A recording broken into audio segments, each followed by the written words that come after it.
tersangka dalam kasus impor gula hari ini.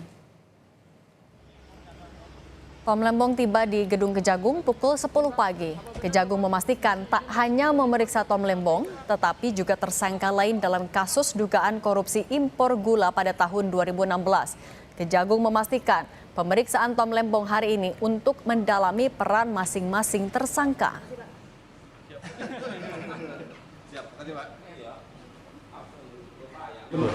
Agendanya apa? Hari ini kedua tersangka direncanakan diperiksa oleh penyidik pemeriksaan lanjutan. Mengenai agendanya, kita juga masih konfirmasi kepada penyidik terkait apa.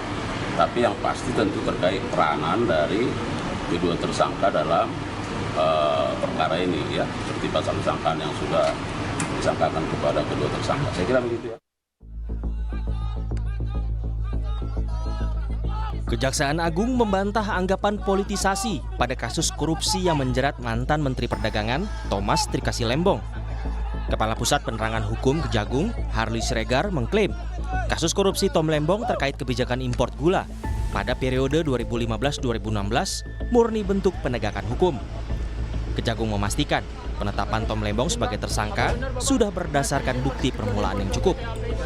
Kita tidak mau berandai-andai, tidak mau berpolemik, ya. Kami fokus menyelesaikan perkara ini dan sekarang seperti yang sudah disampaikan setidaknya ada 90 orang saksi yang sudah diperiksa, termasuk di dalamnya juga ada ahli, dan sekarang sedang dihitung kerugian keuangan negaranya, kemudian sedang didalami apakah ada peran dari pihak-pihak yang lain, ya. Seolah-olah bahwa ada politisasi, dan kita sudah sampaikan di mana politisasinya. Tidak ada politisasi di sini, ini murni penegakan hukum. Direktur Penyidikan Jaksa Agung Muda Bidang Pidana Khusus Abdul Kohar memastikan dalam perkara korupsi gula, Tom Lembong bisa dijadikan tersangka walaupun tidak ditemukan adanya aliran dana korupsi. Namun posisi Tom Lembong sebagai Menteri Perdagangan yang memberikan izin impor yang menguntungkan orang lain bisa terjerat pidana. Korupsi, sesuai dengan pasal 2 dan 3, tidak mensyaratkan bahwa seseorang itu harus mendapatkan uang. Ketika perbuatan dia melawan hukum, ketika perbuatan dia menyalahgunakan kewenangan, kesempatan, karena jabatan keduanya padanya yang dapat menguntungkan orang lain, gitu, atau menguntungkan korporasi, maka dapat dimintai pertanggungjawaban secara hukum. Sebelumnya, Indonesia Corruption Watch (ICW) mendorong Kejaksaan Agung menjabarkan jerat pidana dan kaitannya dengan kesalahan tersangka. ICW menekankan tak semua kerugian negara dapat dikategorikan sebagai perbuatan korupsi. Kejaksaan di sini perlu melihat juga ada impor-impor yang dilakukan pasca 2015 dan 2016, sehingga Kejaksaan di sini perlu menelusuri dugaan keterlibatan ataupun juga potensi keterlibatan dari aktor-aktor lainnya. Dalam kasus dugaan korupsi impor gula, Kejaksaan Agung menetapkan 2 orang sebagai tersangka, yakni Tom Lembong selaku Menteri Perdagangan periode 2015 hingga 2016 dan seorang mantan direktur perusahaan swasta. Tim Liputan, Kompas TV.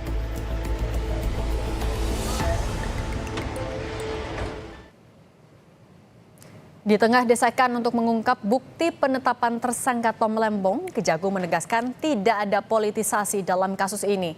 Dan hari ini, Kejagung kembali memeriksa Tom Lembong untuk mendalami peran masing-masing tersangka dalam kasus impor gula. Kita bahas kasus ini bersama dengan Ketua Komisi Kejaksaan, Pujiono Suwadi, dan Kuasa Hukum Tom Lembong, Ari Yusuf Amir. Selamat petang semuanya. Selamat petang. Saya mau ke Bang Ari dulu. Bang Ari, hari ini kan diperiksa lagi Pak Tom Lembong. Apa yang digali oleh penyidik kepada Pak Tom Lembong? Ya, terima kasih, Cindy. Jadi tadi sekitar pukul 10 pagi dimulai lagi penyidikan Pak Tom Lembong. Jadi tadi dianggap sebagai pemeriksaan yang kedua, karena pemeriksaan pertama tidak sempat kami dampingin pada waktu beliau sebagai saksi, lalu dirubah statusnya menjadi tersangka dan lalu dilakukan penahanan. Nah, saat ini kita baru pertama kali mendampingi, karena memang sebelumnya pada waktu pemeriksaan saksi, Pak Tom Lembong tidak bersedia didampingin pengacara karena beliau menganggap ini hal yang biasa, mungkin Kejaksaan menginginkan penjelasan, beliau jelaskan dengan detail, tapi ternyata berujung menjadi tersangka. Nah, dalam kaitan pemeriksaan tadi, di sana masih dijelaskan, ditanyakan tentang kebijakan-kebijakan surat-surat yang dikeluarkan oleh Pak Tom Lembong. Nah, dalam pemeriksaan tersebut, intinya Pak Tom Lembong menjelaskan bahwa semua surat-surat yang dibuat oleh Pak Tom Lembong, karena Pak Tom Lembong ini menjabat semenjak Agustus 2015 kalau saya tidak salah, dan beliau hanya tidak sampai setahun menjadi Menteri Perdagangan, beliau meneruskan menteri yang sebelumnya. Pada saat itu dia menjelaskan bahwa surat-surat itu adalah lanjutan dari surat-surat menteri sebelumnya. Lalu prosesnya juga dijelaskan bahwa proses itu dari bawah diajukan ke atas, setelah diparaf di ACC di bawah, naik ke beliau, lalu beliau pelajarin, baru beliau ditandatangani. Nah, sehingga tadi dalam pemeriksaan tadi sampai petang ini hal-hal itu yang ditanyakan oleh penyidik. Enggak, begitu. Artinya terkait pemberian izin impor kepada pihak swasta itu apa pertimbangan Pak Tom Lembong? Apakah memang hanya meneruskan dari pejabat-pejabat sebelumnya atau ada pertimbangan lain? Ya, tadi belum masuk sampai kepada persoalan import ya, tapi tadi ditanyakan tentang surat-surat yang Pak Tom Lembong keluarkan menanggapi surat misalnya dari PPI ya. PPI ini adalah persero BUMN karena menurut mensurati Pak Tom Lembong berdasarkan surat menteri sebelumnya, lalu Pak Tom Lembong memfollow up dengan surat ke Menteri BUMN, dan semua surat-surat tersebut ditembuskan ke Menteri Koordinator dan dilaporkan ke di rapat kabinet. Tapi Itu yang kalau ke dijelaskan Anda oleh sendiri Pak Tom ada yang Lembong. disampaikan soal kronologi ini, Bang Ari? Maksudnya bagaimana? Kalau soal kronologinya apa yang terjadi pada saat itu ia masih menjabat sebagai menteri, apa yang diceritakan Pak Tom Lembong kepada Anda? Ya, yang disampaikan beliau, pertama poin penting saya tanyakan tadi ketika pertama kali ketemu beliau, Pak Tom, apakah Anda dalam proses impor gula ini Anda punya kepentingan pribadi? Dia tegaskan sama sekali tidak. Saya tidak punya kepentingan pribadi, saya hanya melaksanakan tugas saya dan kondisi pada saat itu membutuhkan itu saya lakukan sesuai prosesnya. Oke, baik. Dan saya tidak menerima fee apapun dan tidak menguntungkan siapapun karena beliau sama sekali tidak kenal dengan pihak-pihak yang ditunjuk tersebut. Oke, sekarang saya mau ke Pak Pujono. Pak Pujono, Kejagung sudah memastikan kalau ini murni penegakan hukum. Tapi kalau dari Komjak sendiri menyikapinya, ini sudah sesuai prosedurkah penetapan Tom Lembong sebagai tersangka?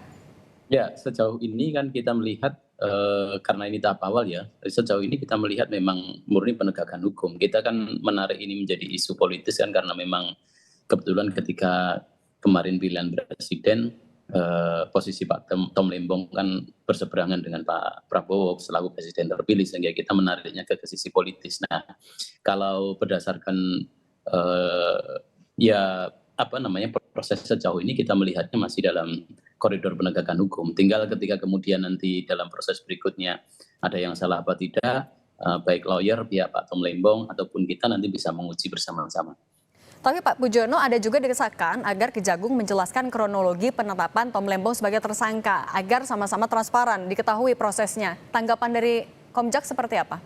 Ya, dalam proses pengungkapan kan dibutuhkan dua alat bukti yang cukup sampai kemudian kan nanti meyakinkan hakim sampai nanti ketika menunggu putusan. Nah, proses ini kan yang dilihat kalau konteksnya korupsi pasal 2 pasal 3 itu dilihat di situ. Ketika nanti ini proses dibicarakan detail, saya pikir masih terlalu prematur.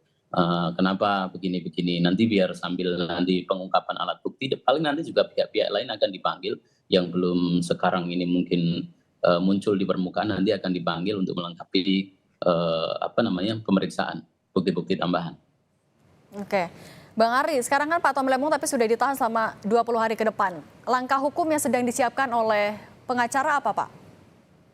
Ya, itulah yang kita sesalkan adalah penahanannya Pak Tom Lembong. Pertanyaan kita, apakah perlu beliau dilakukan penahanan? Pertama, beliau sangat kooperatif.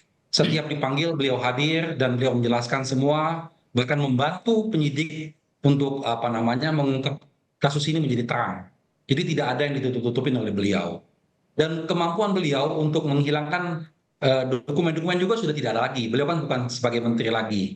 Nah, status beliau juga yang kooperatif ini mungkin sebaiknya dipertimbangkan oleh pihak kejaksaan. Sehingga ini mengagetkan bagi beliau ketika beliau dipanggil sebagai saksi, lalu tiba-tiba berubah di tempat itu menjadi tersangka, lalu dilakukan penahanan. Karena pada saat itu Pak Tom Lembong tidak didampingin pengacara dan beliau tidak mengerti harus melakukan apa pada saat itu. Ini yang kita sesalkan. Tetapi tadi yang disampaikan oleh Pak Pujiono, kami meyakini proses hukum ini kita sama-sama lihat, kita sama-sama awasi apakah ini proses hukum yang murni, proses hukum yang betul-betul berkeadilan, menegakkan hukum untuk mencari kebenaran dalam pemberantasan korupsi. Tentunya kita semua akan mendukung dan mensupport itu.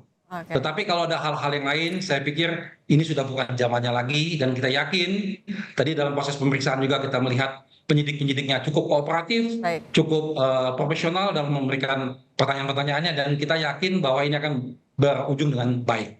Baik, kita ikuti terus nanti proses penyidikannya. Terima kasih Ketua Komisi Kejaksaan Pak Pujiono Suwadi. mungkin tambahan Terima kasih kita- juga tambahan Bang saya. Arisuf Amir. Halo, Iya, tambahan silakan kita, singkat Pak Pujiono. Ya, tambahan kita adalah bahwa yang kemarin kita juga sudah ketemu kepada di Pitsus ya, Pak Jampitsus, kita sampaikan bahwa jangan berhenti pada penangkapan orang. Proses berikutnya yang harus dipenuhi adalah pengembalian keuangan negara jelas. Terus yang kedua adalah perbaikan pada sistem tata niaga ini. Kalau tidak demikian, maka nanti ini akan menjadi ya bola salju saja bahwa Kementerian Perdagangan nanti kena begitu seterusnya. Oke. Itu tambahan kita. Oke, baik. Pak Pujiono Suwadi, Ketua Komisi Kejaksaan, dan tadi ada Bang Arisuf Amir juga. Terima kasih sudah berbagi bersama kami.